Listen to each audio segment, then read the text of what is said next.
Okay, welcome everybody. It says I'm unmuted.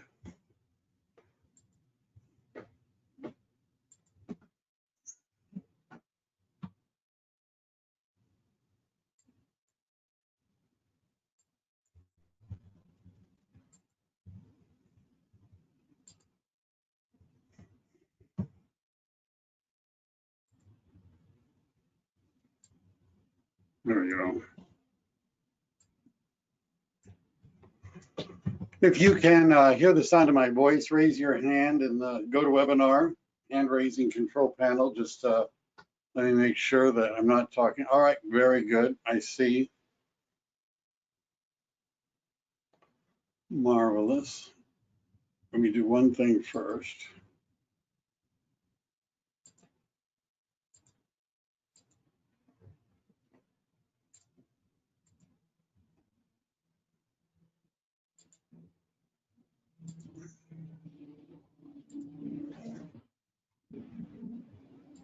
All right.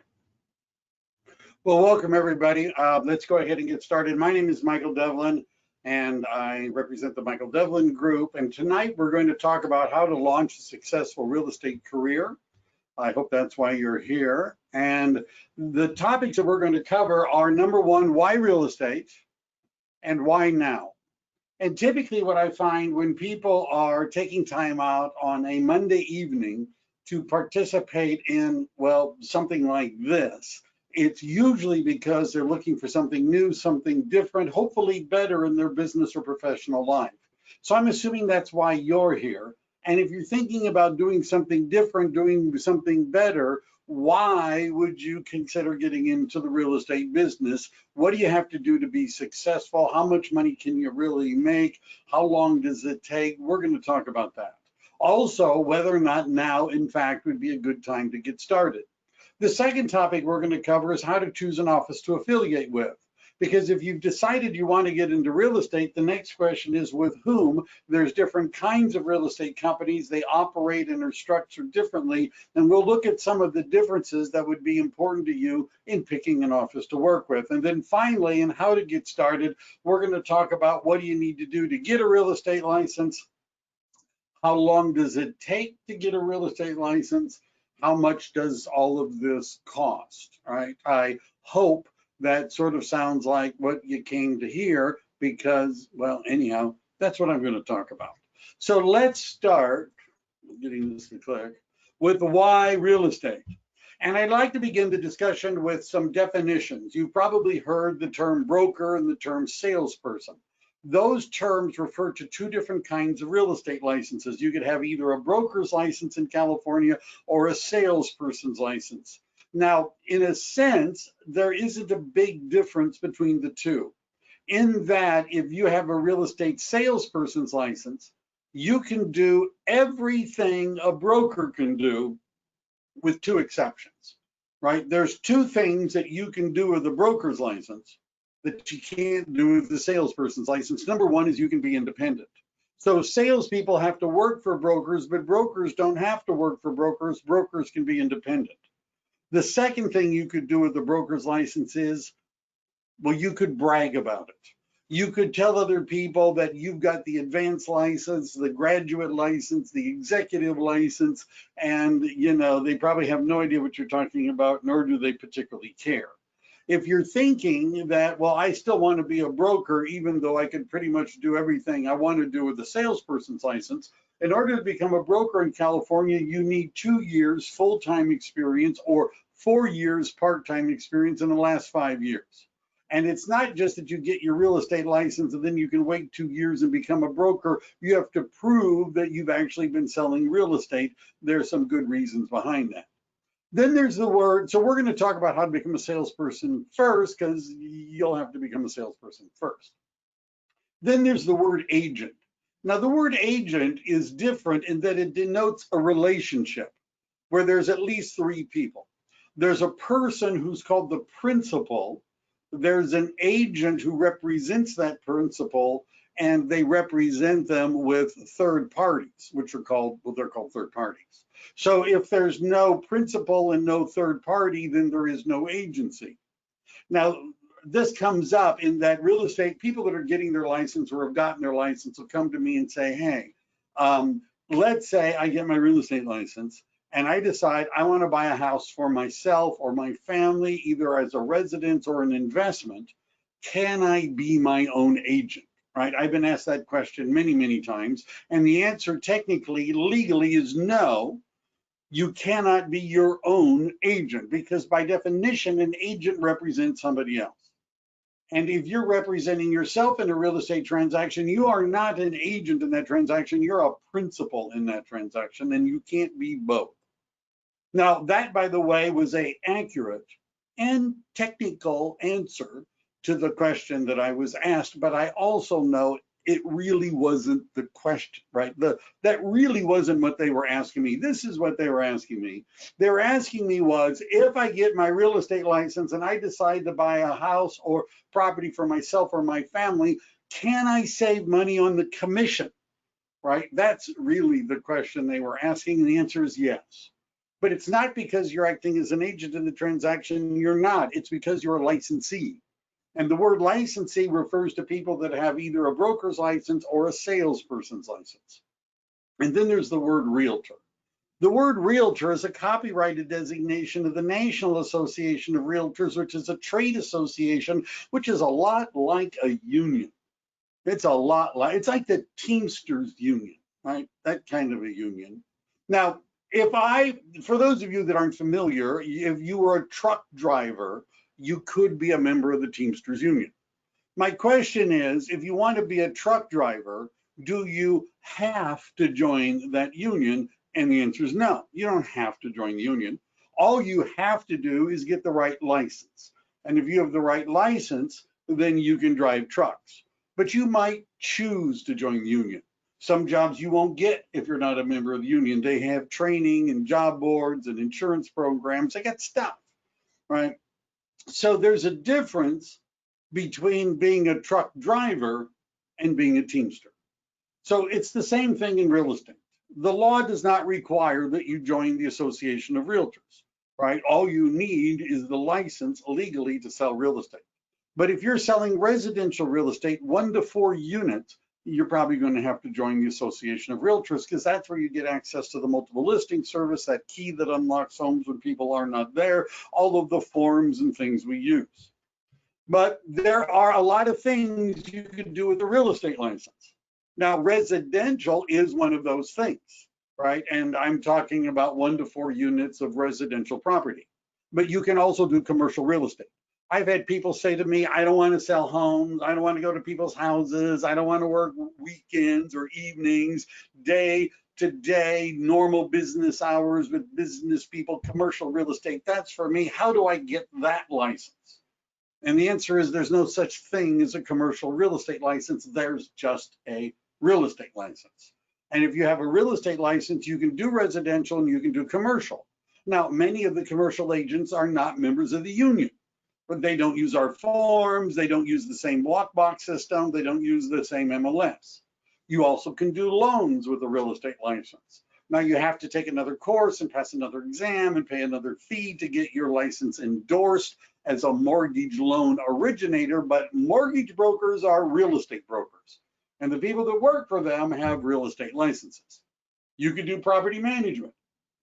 Property management is not just the resident manager in the apartment building. There's a lot of investment properties. People are buying 10 units and 15 units and even fourplex, and they're looking for somebody to do the management. You can do that with a real estate license. And a business opportunity is when we're selling a business, but we're not necessarily selling the building and the land. And real estate agents, because this is so tied to the commercial business, real estate agents are one of the group of people that can sell businesses and be paid a commission even when real estate is not involved. Now, we do pretty much all of this, right? Pretty much. But I'm going to talk mostly about residential and a little bit about commercial, right? I'll talk about that. So the ways of getting a real estate license, you could work for a broker, you could not work for a broker, but you got to work for a broker. Now, what I mean by that is that People come to me and they say, look, I've been thinking about getting a real estate license for years. Everybody tells me I'd be great at it. I'd be a natural. I'm interested, but I really don't know what I want to do. Right. And I don't know who I want to work for. And I don't know if I want to be full time. I just don't know. Do I have to know all that before I get my license? And the answer is no. You can just go and take the exam, pass it, and get a real estate license. But without a broker, your license is issued in a non-working status. And a non-working real estate license is like a non-working car, right? You can have it at your house. Your friends can come over. You can show them the car, right? They can even sit in it and, play with the steering wheel. But when they say, hey, this looks great, can we go for a ride? You have to say, no, it's not a working car, right? So you can have a real estate license, you can put it on the wall, you can show your friends, but until you've connected it with a real estate broker, it's in non-working status. You can't do anything and earn a commission. Now, why would people be considering real estate? What are the advantages? And probably one of the biggest things that attracts people to real estate is freedom and independence. It was a long time ago. I used to work for a very strange company. They were odd, And what was so odd about this company is they actually told us what time we had to be at work each day. It was like they had some sort of a rule, right, that everybody had to follow. They would tell us when we could go to lunch, when lunch was over, and let us know when we would go home, right? That, I believe, is called a job. I think that's what, a job, I think that's what that's called. The journey of the broke, right? A job. So being in real estate is not like having a job, right? You can look around offices and that sort of thing, and you don't find time clocks for people to punch. You understand, we're not going to call you at 10 o'clock in the morning and say, hey, where are you, right? You understand, it's not that kind of a deal.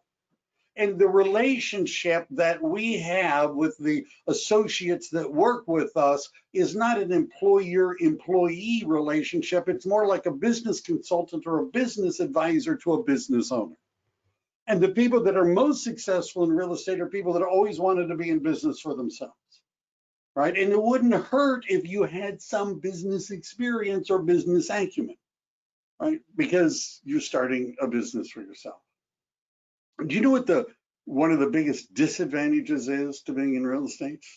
You want to hear what one of the biggest disadvantages is? Freedom and independence, right? Because freedom is a gift not always wisely used. There's a joke about the guy that, started at one of the tech companies, and his first day, he's at lunch and he's listening to this old timer go on and on about the company and that sort of thing. And finally, the new guy says to the old timer, well, how long have you worked here? And the old timer says, ever since they threatened to fire me. That's when I started working here. Have you ever met people like that, where they work just enough so they don't get fired? And then the company pays them just enough so they don't quit. And they work out this sick relationship. Well, the thing about real estate is that you're an independent contractor. And I'll say it plainly, it is a commission-only, non-salaried position. I'm just saying that. It's a commission-only, non-salaried position. That means that it can be a very high-paying, hard job, and it can be a very low-paying, easy one. So one of the things you need to have if you're going to be successful in real estate is self-discipline. Right? You understand, there are some people who don't work unless somebody's watching them. Well, we're not going to watch as much. Another reason that people are attracted to real estate is the ability to make money. How much money can you make in real estate? That depends on a lot of things. But I'll give you an example. I know I have some examples coming up, but I'm going to just give you an easy example. Let's say that you're selling an inexpensive home in Silicon Valley, a $1 million property, right? We'll talk about that. It's an inexpensive home in Silicon Valley. And the commission, let's say, is 5%. Sometimes it's 6, sometimes it's 5, but let's just say the gross commission is 5%. then that would be split usually between the two offices, the one that represents the buyer and the one that represents the seller, and each side would be getting 2.5%. So what that would mean is that a sale of a $1 million house would generate a commission side of $25,000. So let's say you did 12 real estate transactions in a year. You found 6 people that wanted to sell, you found 6 people that wanted to buy, they all bought and sold. 12 transactions at $25,000 each would be $300,000 in gross commission income. $300,000. So I guess the first question is, could you live on that? Right? Could you live on that? I know you're gonna have to cut back a little, but that's the first question. By the way, if you did 40 of those transactions in 1 year, your gross commission income would be $1 million from 40 transactions. A lot of agents do that or more. So I know what you're thinking, right? I know what you're thinking. $300,000 to $1 million. If you made that money, you'd have no idea how you could possibly spend all that money. I'm sure that's well, maybe that's not what you were thinking. But one of the things you could do with the money is you could buy real estate.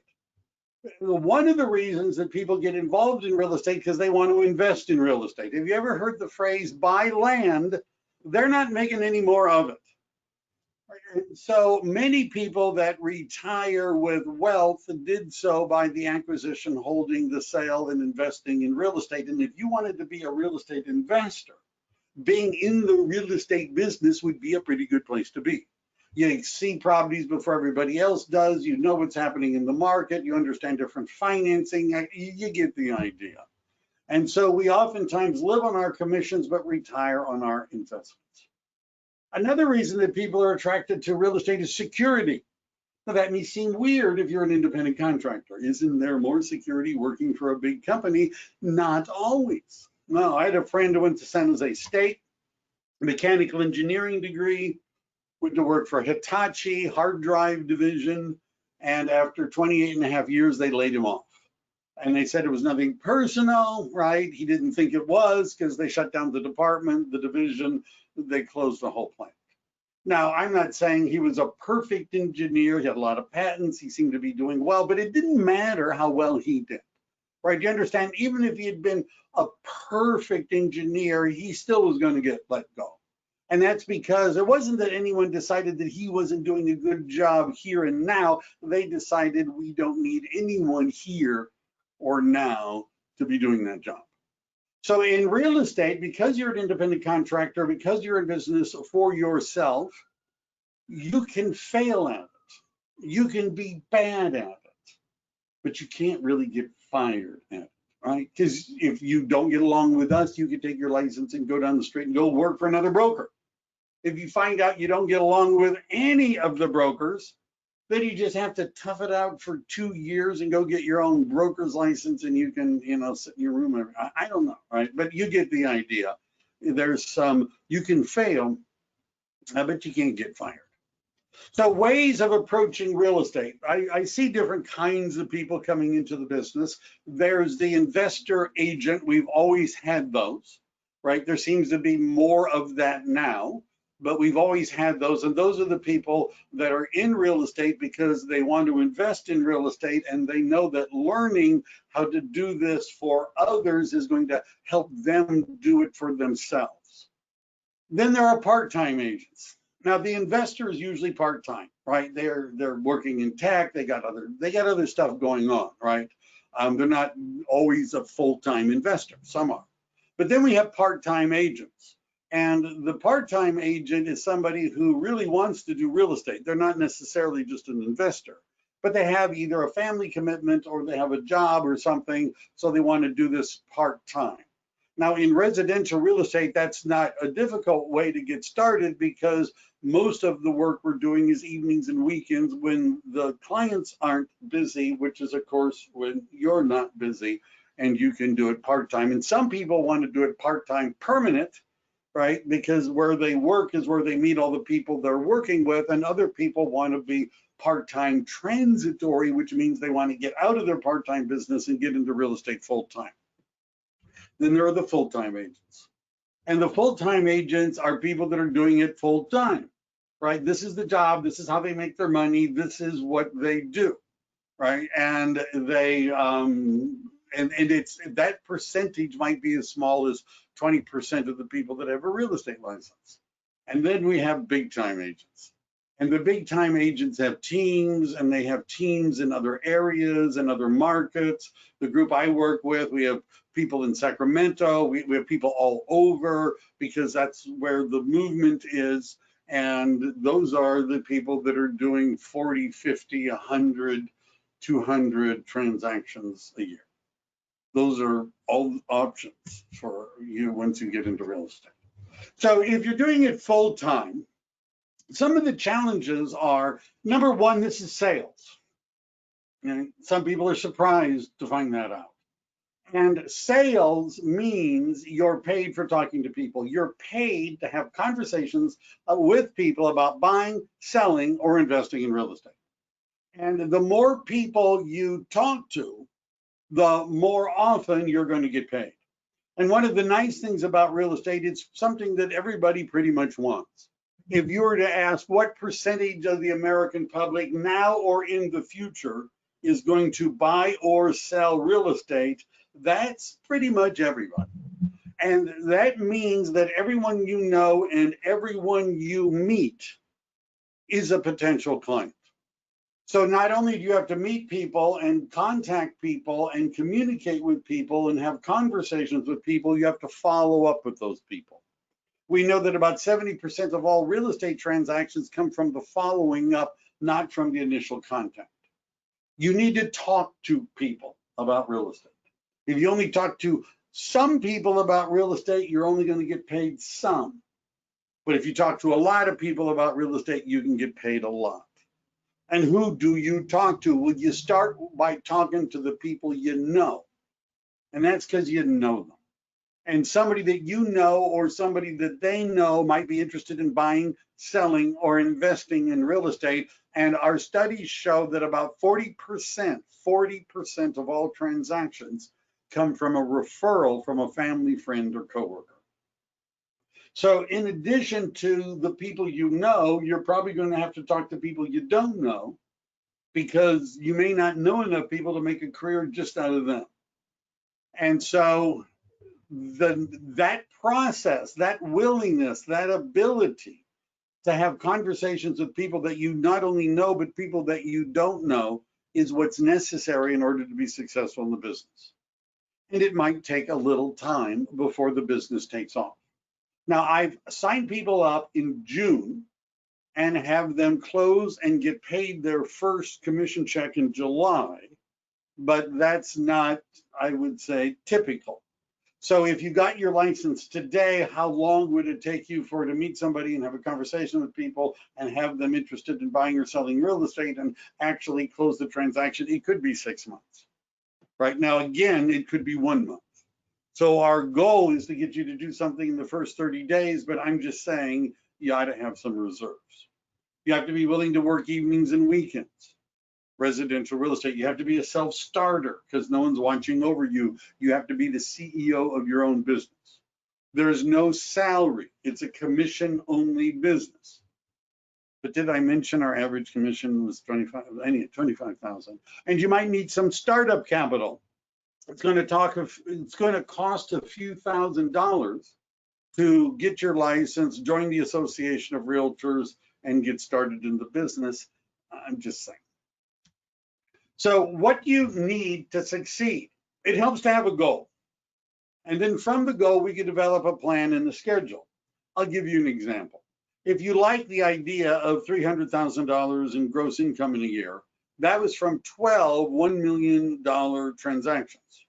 So the question would be, if I'm going to close a real estate transaction, how many appointments do I have to have with buyers and sellers and investors in order to close?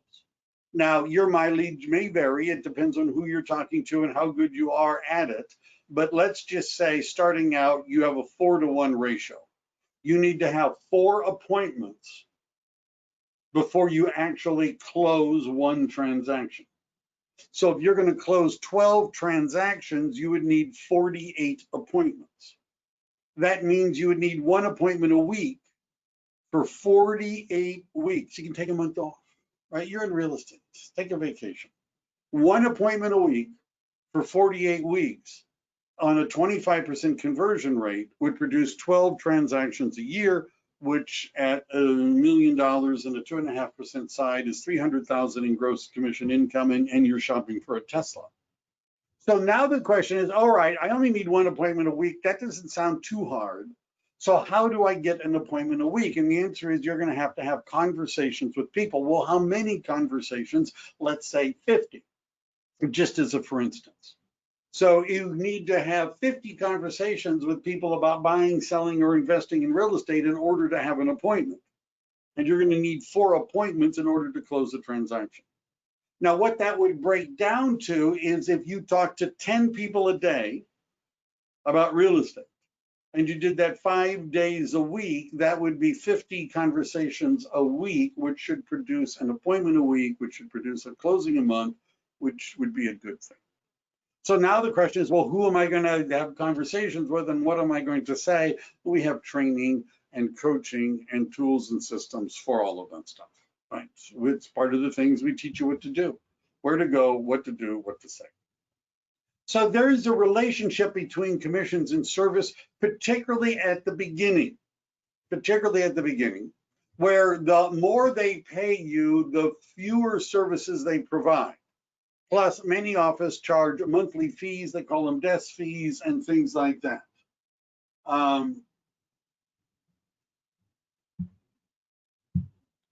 And we'll talk more about that. So at the beginning, we'll talk about you want to work for a company that's going to give you the support and the training that you're going to need. And it's like a teeter-totter. The higher the split goes up, the less they do to help you. But we're going to talk more about commission splits in a bit. What's happening in the real estate market? It's crazy out there. So I have a few screenshots. This just came out like a couple of days ago, I guess. California housing market continues recovery as the median home price breaks 700,000 higher in our area. But home sales are up throughout the state. They're up in the Bay Area as well.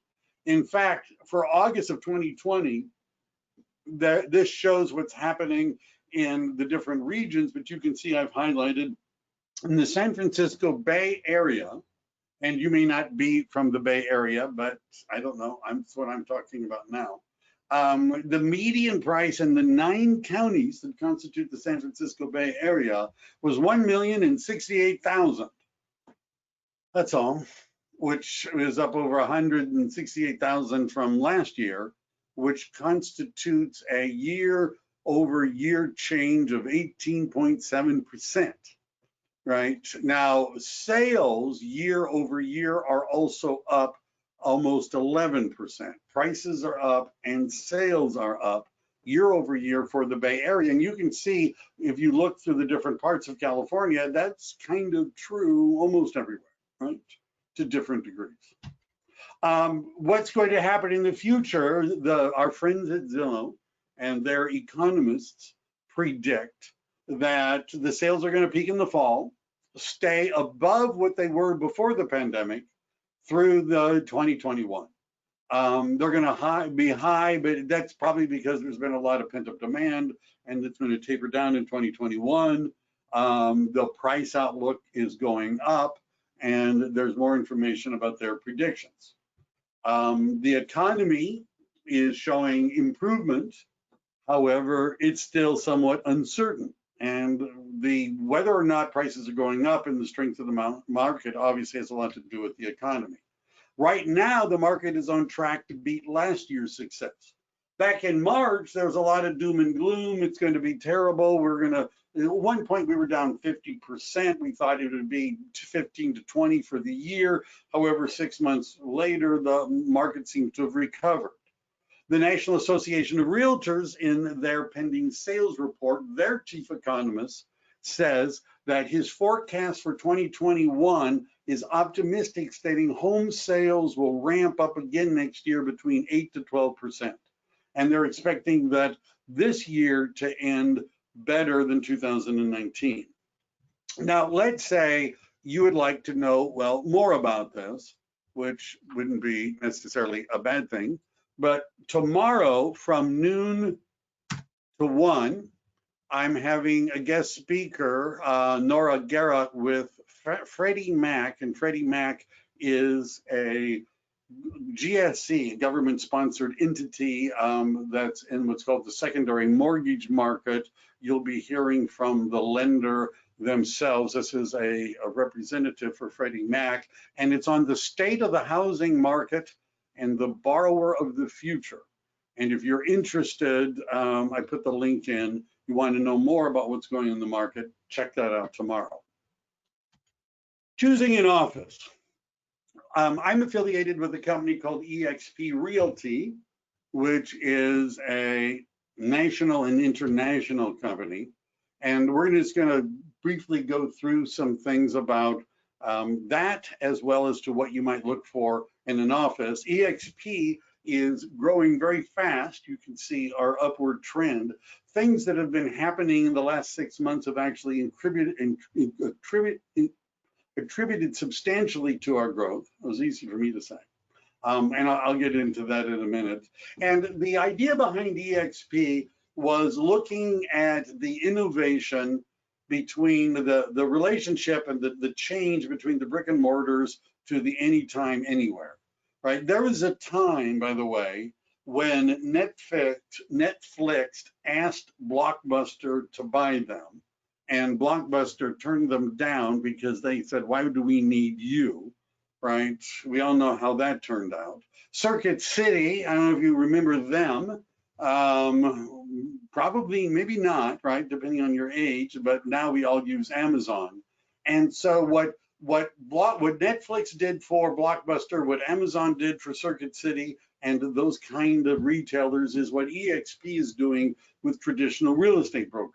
In other words, we're not just a brick and mortar location. And we have one brokerage. This is not a franchise. So franchises, my background, just to let you know, is I spent a really long time with a group called Century 21. The company that owns Century 21 is called Reology.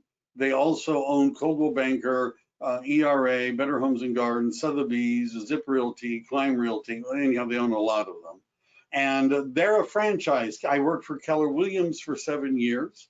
Keller Williams is a franchise. Now, Remax is a franchise. There's a lot of them, and franchises have franchise fees, right? And they generally sell you a franchise based upon a given territory.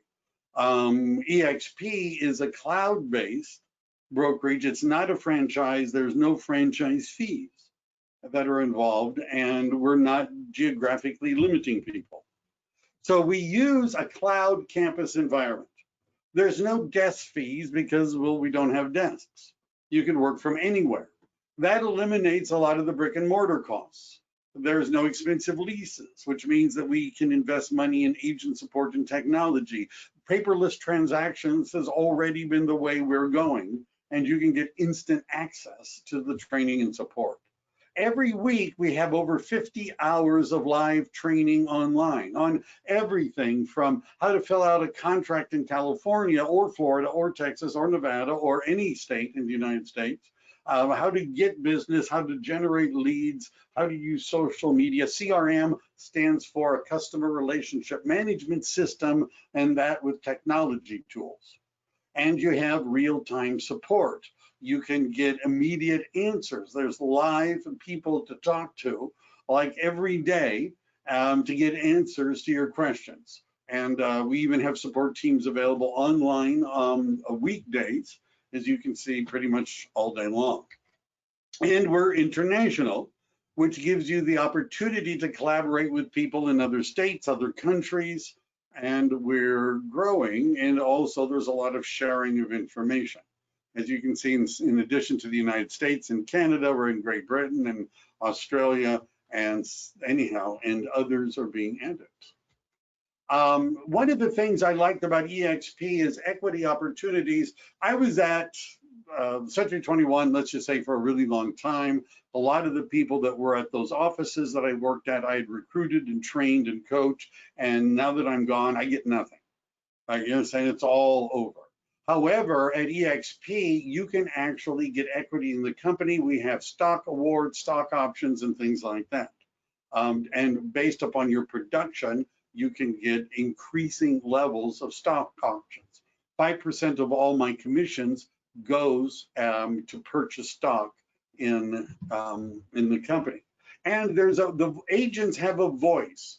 The old school brokerage was a top-down, you know, where the broker, it's my way or the highway, and this is what we're going to do. We don't make choices like that in a vacuum. There's an agent leader advisory council, which actually has control over lots of different aspects of what the business is doing. And we have a revenue share plan. So in addition to getting equity from stock ownership, you can receive revenue share income from sales of productive agents that you've helped bring into the company. And our training is on a cloud environment in what we call the EXP world. It involves avatars. You can do it on a tablet, a cell phone, or a computer. Training, full screen, they're recorded, departments. It's better than Zoom because you don't have to look. You just show up as an avatar. Don't have to get dressed up. Our package includes transaction coordination. We have a intranet called Workplace, which is hosted by Facebook, so it would look familiar to most of you people.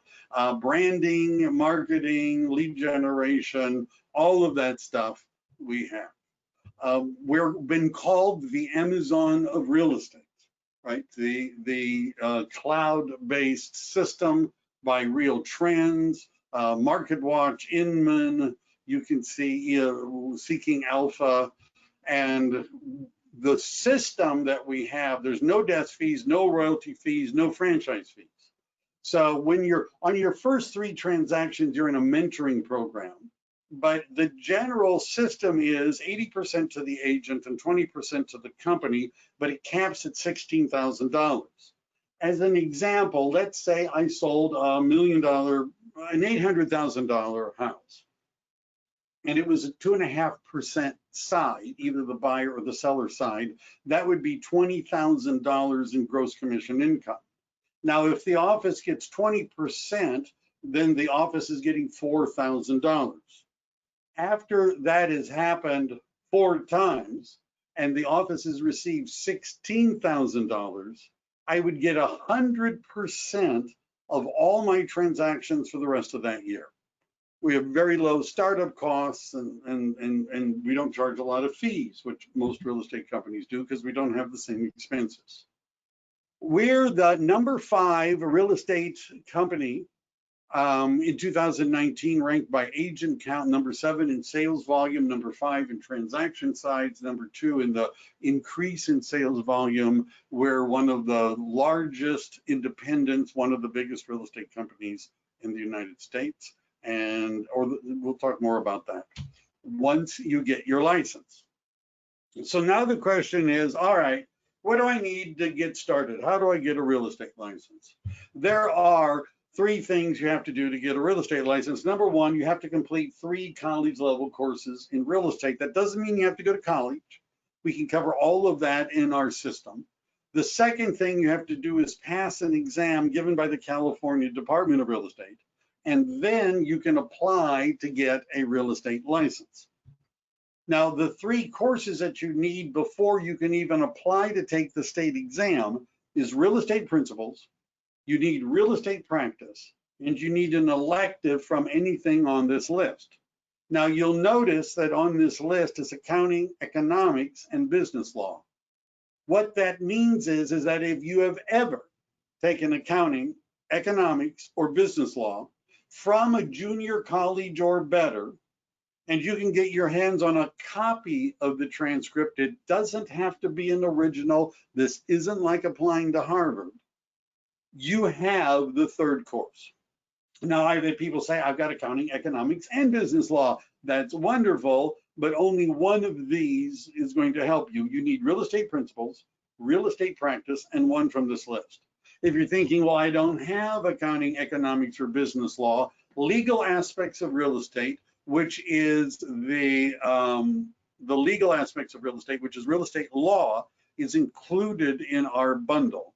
So that would be the one you would want to take. By the way, if you have economics, accounting, or business law, you might want to take the real estate law class anyhow, because on the state licensing exam, they're not going to ask you questions about economics, accounting, or business law, but they're going to ask you a lot of questions about the legal aspects of real estate. So how would you get these college courses? You could go to college. That's not the easiest way to do it, certainly. Some people, there are some real estate companies that were holding them in their office. The system that I use involves an online college level course.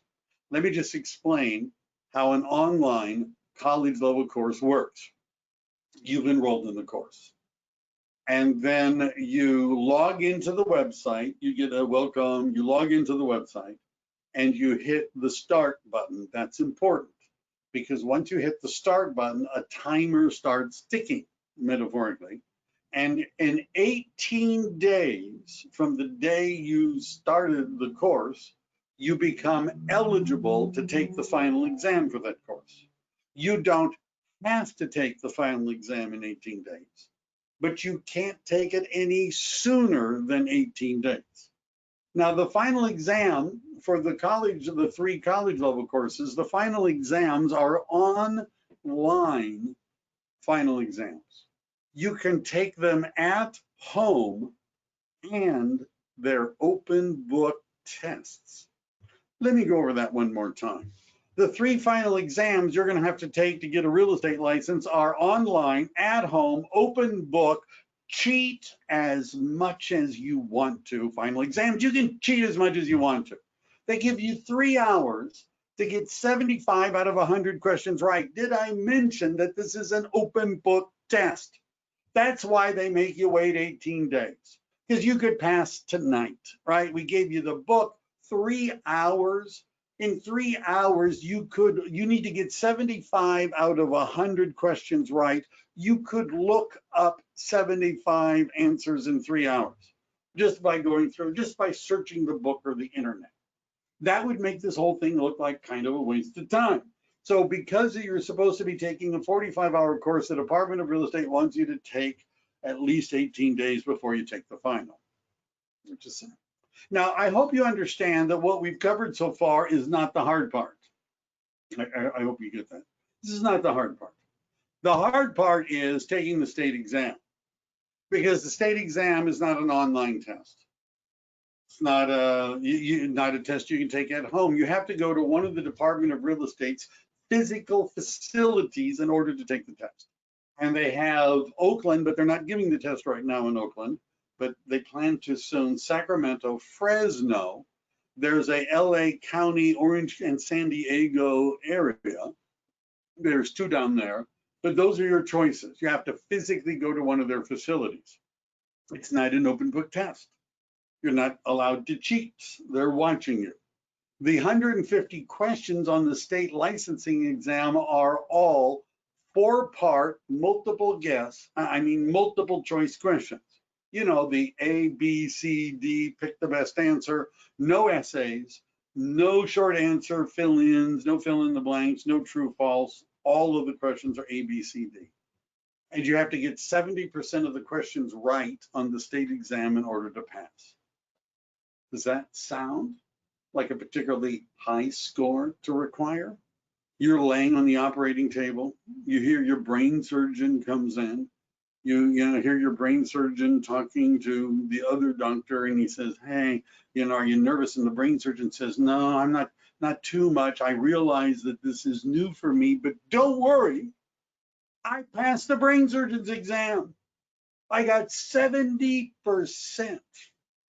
Right, I nailed that test." That doesn't sound very good for the brain surgeon, does it?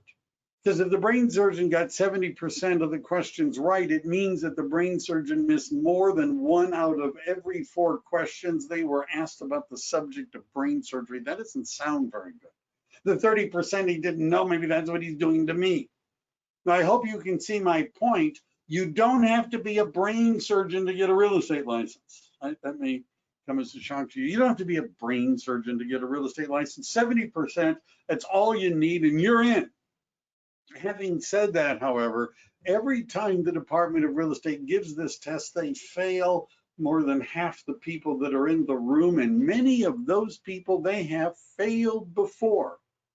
Because you can take this test over and over, and there's an unlimited number of opportunities to take the test. I have met too many people over the years that have taken this exam more than 10 times. So if you're looking at what is the failure rate, every time they give the test, they fail more than half the people in the room, but they failed a lot of those people before. And if you look at how many of them are failing on their first try, it's closer to 70% than to 50. But you can take it again and again and again. Now, all these people that are failing the real estate exam, I have a question. How many of them do you think, of the 50%, more than 50% every time they give the test that fail, how many of those people do you think were able to successfully complete those 3 online, open book, cheat as much as you want to college courses? How many of them were able to do that? And the answer is they all did. Because they won't let you take the exam unless you've done the 3 college level courses. You understand? Everyone who's failing has done the 3 college courses. My point is, doing the 3 college courses does not mean you're getting a real estate license. It just means you've done the minimum amount that the law requires for you to go take a shot at the test. What I do is I teach people how to pass the real estate licensing exam. I have 12 live classes. You can start with any one, take them in any order. You can repeat them as often as you can stand it. They're from 6:30 to 8:45 on Wednesday evenings, broadcast over the internet, recorded, and you can watch the recordings as often as you want to. It's in a rotating class schedule. So I tell people the classes are like a pizza in that there's no first slice. Right? There's no first slice to a pizza. The pizza just has a certain number of slices, right? And I don't have a first class either because they're all taught as independent modules. They don't build on each other. You could start with any one, you could take them in any order. However, I would like to point out that this Wednesday happens to be lesson number 1. I'm just saying, for those of you that want to start with number 1, you don't have to. I'm just saying that's when it is. So it's the tuition is $398. You get the live classes, video replays. There's a comprehensive course outline, a thorough practice testing program. You get the 3 college level courses that you need, and there's an exam cram class, I think the technical term is, on a Saturday before you go take your test. How long is it going to take to get a real estate license? The short answer is really 4 to 6 months. So principles 18 days before you can take the final. Now, after 18 days, you don't have to take the final, but after 18 days, practice will get unlocked. And then in 18 days, you could take the practice final, but you don't have to because legal aspects will get unlocked. So what some people are doing is they're waiting until all 3 of them, 54 days has elapsed, and then they've gone through all of my classes, and then they take the 3 final exams one after the other. Now, that would mean if you were doing this as fast as possible, in 3.5 months, you could be ready to apply for the state exam. Right now, it's taking between about 4 months to get a test date. In a normal world, it would take 2 months to get a test date. When things were really bad, it was taking 6 months to get a test date. So it could take you 6 months to get a real estate license right now, given this process. Once you pass the exam, your license is good for 4 years. Every 4 years, you have to complete 45 hours of continuing education, which is provided for free by the union. Let me see, I think we have a question. Can we practice in a different state such as Nevada? Okay, so if I have people from other states, why don't I'll cover that. I, by the way, taught these classes in Nevada. Most states do not allow what's known as reciprocity, which means that just because you have a license in one state doesn't mean they're going to let you practice in that state. Now, what Nevada in particular is going to do, Nevada has a 3 college level course requirement as well, principles and practice plus Nevada law. They'll accept the California principle and practice for their principle and practice, which is generous of them because ours says California and doesn't say Nevada. But they'll make you take a course in Nevada law, and Nevada law, the part that they're talking about is the Nevada administrative codes and the Nevada revised statutes. Right? And then when you take in Nevada, and most states use a 2-tiered testing system. And the way that works is there's a national test that you take. Like in Nevada, you take 2 tests, a national test, and then you take a Nevada law test. Now that national test is used in many states. So let's say after Nevada, you wanted to go to Oregon. Well, they would make you take Oregon law, but not necessarily the national one again. You could transfer your score. You understand? You could then go to Florida, right? And take the Florida law and transfer your score. California is one of the few states that don't use that system.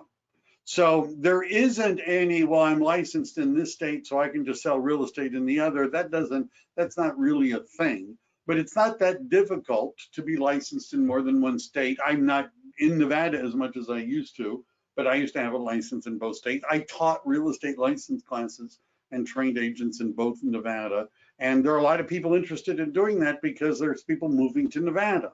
And I have agents that are getting Nevada licenses. I can help you with that. So I have access, by the way, the one I'm describing right now is just the course for California, but I have access to the training materials for all of the states. If you just reach out to me, I'd be happy to answer your questions about getting licensed just about anywhere. All right, I think that was enough. So if you want to contact us, that's information, our email, phone number, website is dreclass.com. I have good Yelp reviews. I show some of these old screenshots because back in a year or so ago, maybe it's gotten a little longer, I stopped advertising on Yelp. And what happened when I stopped advertising on Yelp is that they filtered over 100 5-star reviews off of my site, which they said had nothing to do with me not advertising. It was that they were all duplicative and, whatever, right? So they got rid of over 100 reviews. Well, this is what the screenshot looked like back in 2018 when they did this. You can see that was back in October. And I'm showing you the good and the bad, right? Because you can see I've stumbled. I have received 1 4-star review. I know I've gotten over it. I've stopped looking for the guy. There's fewer reviews now than there used to be because they've been filtering them. You can still see now there's a couple of hundred filtered 5-star reviews. I still only have 1 4-star review. And I'll tell you something, given my relationship with Yelp, if I had any bad reviews, they'd show me. What you might want to do now is check out one of the classes if you haven't done that. So if you go to my website, dreclass.com, there's a button you can select that says free guest lesson. Click on that button, fill out the form, looks a lot like the one for tonight's class, and hit register. And this Wednesday, come and check out a class. See if you like it. Ask yourself, can I stand 11 more of these things? All right. If you're like, I don't need that, I know enough, I've already seen you at class, I got enough tonight, I just want to get started, time's a waste, and how do I do that? Go to my website, click on the sign up now button, click on that one choice, and we'll get you started. Any questions? I'll give everybody a chance to. Oh, great! Sign up for the trial class. It wouldn't hurt, would it? I mean, really, it wouldn't hurt. Take a class. Lesson number one, you can't beat that, ownership and property. All right, since I'm not seeing any more questions, are there any other fees? Well, in addition to enrolling in the course, I'll go through. I mentioned that you need to, there's a few thousand, so you enroll in the course at $398, right? That covers the college level courses, the practice testing, all that sort of stuff. Taking the state exam and getting your license issued is $305. Right, $60 for the test, $245. Plus there's another $75 roughly for what's called fingerprint processing. So, you know, you're looking at about $800 just to get started. Should REI people to have, so I think the question is, should people take? If REI, Igor, you mean by real estate investors, which is what I guess that means. I have a lot of real estate investors that have taken my course, that have graduated, that I'm working with. I'm helping them buy real estate for investments, plus I'm helping them work with clients. But there are, if you're a real estate investor, you will not be alone taking this course. There are a lot of investors taking the course because you get access to tools and systems that's better than what you're going to be able to buy from third party. Is it a good thing to do? Yes, it's a good thing to do. I think if you research, if you just Google search, I want to be an investor, should I get my real estate license? You'll find the consensus is yes. Certainly you know more about, way more what's going on, and you can save money on the commission. All right. Well, I'm going to call the session. If you have more questions, feel free to reach out to us. We'd love to see you. I hope to see you this Wednesday in class. Have a good evening. Oh, wait a second. What are typical taxes? Income taxes are the typical taxes. Okay. All right. Good night.